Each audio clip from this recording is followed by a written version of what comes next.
Dans votre business, votre positionnement ne peut pas être le fait d'avoir une entreprise pour avoir de l'argent ou pour avoir de la reconnaissance. Votre entreprise, elle doit vous permettre, ce n'est qu'un outil qui va vous permettre d'avoir la vie que vous voulez. Vous pouvez avoir 20 entreprises dans une vie, et même en simultané, peu importe. Par contre, vous n'avez qu'une seule vie. Donc, tout ce qui est rare est cher, tout ce qui est abondant est bon marché. Petite règle comme ça en passant, mais comme votre vie est à ce point important, vos différents outils dans la vie, notamment votre entreprise, doivent vous aider, doivent vous servir à avoir la vie que vous voulez. C'est ça qu'il faut mettre en avant. C'est ça qui doit faire, dans une partie intégrante de votre objectif, doit être une priorité. Si vous êtes foncièrement axé uniquement sur l'argent, il y a un moment donné, tout ça n'aura plus de sens.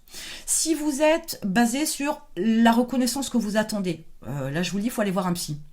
L'entrepreneuriat, ce n'est pas fait pour avoir de la reconnaissance, etc., de l'attention, de l'affection. Là. On n'est pas sur une psychothérapie, là, absolument pas. Mais l'approche qui doit être aussi, qui peut être aussi, je veux faire ce qui me plaît, etc. C'est bien de vous faire plaisir, à avoir une activité, voilà, qui vous éclate, qui fait sens, voilà. Mais c'est un bien-être et un résultat que vous cherchez dans l'immédiateté. Pas sur la construction long terme de votre vie. Si demain on vous enlève ça, vous n'avez plus rien. Voilà, donc il n'y a pas que ce paramètre de l'éclate dans la vie, notamment avec l'entreprise, ça va beaucoup plus loin que ça. Mais votre vie, l'importance que ça a, doit être au cœur de votre business. Votre business n'est qu'un outil pour améliorer votre vie, pour vous faire kiffer, pour voyager, pour, je sais pas moi, acheter une maison à votre mère, à votre père, à votre oncle, qui vous voulez, je sais pas moi, mettre en place des constructions, des canalisations dans un pays un peu perdu où il n'y a pas d'eau. Je ne sais pas, peu importe le pourquoi, du comment, du parce que. Si c'est ça qui vous éclate, ok, pas de problème. Mais pour l'avoir, il faut développer votre business. C'est votre business qui va vous permettre d'avoir ce que vous voulez. Donc, ce n'est ni une question d'argent, ni une question de reconnaissance, etc. C'est une question de vie. Alors, oui, la passion, la motivation, etc. Ben oui, c'est au quotidien, mais vous vous levez tous les matins, hein, vous ne posez pas la question à savoir si vous devez avoir de la motivation ou pas pour vivre, tout simplement. Bon, ben voilà. Donc, dans l'approche du développement de votre business, c'est de développer un outil qui va vous permettre de vous donner les moyens de faire ce que vous voulez de votre vie qui est si précieuse. Bien évidemment, avec la vie va le temps.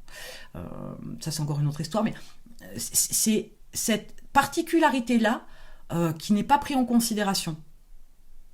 Il y a des gens des entrepreneurs qui veulent faire tout un tas de choses en même temps. Parce que ça les fait kiffer. En fait, ils sont surbookés, stressés, etc. Ils profitent de rien. Et ils pensent qu'au kiff de s'occuper, de dire « je travaille, je suis entrepreneur ». Non, on n'est pas du tout sur la bonne démarche. L'idée, c'est que ce n'est qu'un outil. Donc un outil, il ne peut pas vous prendre les 3/4 de votre journée. L'utilisation même de l'outil ne doit pas être sur une base qui vous occupe, qui remplit votre vie.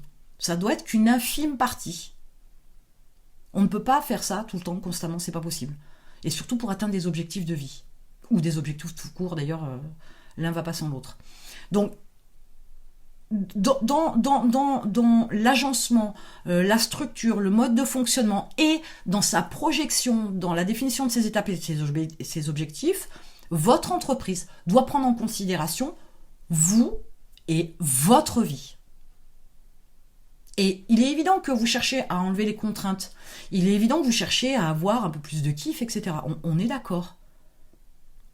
Mais n'acceptez pas non plus d'entrée de jeu qu'il y ait énormément de contraintes pour si peu derrière. Ça doit être l'inverse. C'est une grosse ambition et faire de manière à travailler intelligemment et en faire le moins possible. Déléguer, etc., ça rentre en compte, bien évidemment. Mais pensez à vous d'abord. Si ça vous éclate ce que vous faites, à travailler, je sais pas moi, 3 heures par jour pour gérer votre business, on est bon. Si ça doit vous prendre 15 heures par jour, 6 ou 7 jours sur 7, on n'est pas bon. Parce que là, vous perdez de votre vie. Je vous dis, des entreprises, vous pourriez en avoir plein. les unes à la suite des autres, ou en simultané, c'est pas le problème. Ça se change, ça se modifie, ça se fait évoluer, etc. Votre vie, il n'y en a qu'une. Elle est hyper méga précieuse. Donc à vous de voir l'approche que vous avez au niveau de votre business, si vous êtes très axé sur l'argent ou de la reconnaissance, etc. Ou si vraiment vous avez mis votre vie véritablement, et il ne faut pas me dire que oui, tout simplement, ça ne suffira pas comme réponse, si vraiment vous avez mis la qualité de votre vie au cœur de votre business. Et ça a son importance.